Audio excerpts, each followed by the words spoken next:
শুক্ৰবাৰে যিহেতু ঘটনাটো ঘটিছিলে, অভাৱনীয় ঘটনাটো, গতিকে যোৱা শুক্ৰবাৰেও আহিছিলোঁ, আজিও আহিছোঁ।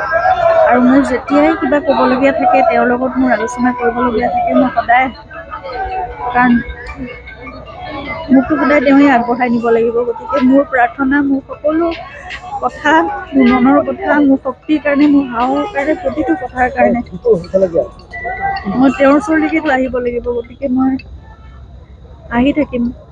তেওঁৰ লগত মোৰ পাতিবলগীয়া বহুত কথা থাকে, গতিকে তেওঁক ইয়াতে আহি কম, শুনিব। মই জানো তেওঁ সেইখিনি সাহস আৰু শক্তি দি মোক আগুৱাই লৈ যাব।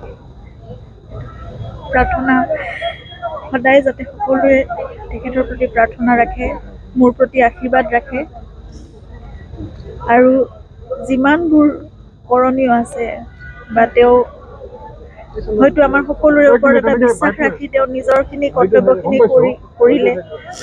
এতিয়া বাকীখিনি আমাৰ ওপৰত তেওঁ এনে এৰা নাই। তেওঁৰ বিশ্বাস আছে অসমীয়া ৰাইজৰ ওপৰত, নতুন প্ৰজন্মৰ ওপৰত, বা তেওঁক ভাল পোৱা প্ৰতিজনৰ ওপৰত। তেওঁ জানে যে সেইখিনি দায়িত্ব আমাৰ হাতত অৰ্পণ কৰি থৈ গৈছে।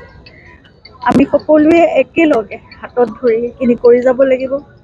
আৰু যেনেকে এই জুবিন ক্ষেত্ৰখন শূন্যভূমি হৈ পৰিছে, এতিয়া মহামিলনৰ ভূমি হৈ পৰিছে, গোটেই অসমখন তেওঁৰ সপোনৰ বৰ অসমখন। মই বাৰে বাৰে সেইটোৱে প্ৰাৰ্থনা কৰোঁ যে তেওঁৰ সপোনৰ বৰ অসমখন যাতে আমি গঢ়িব পাৰোঁ।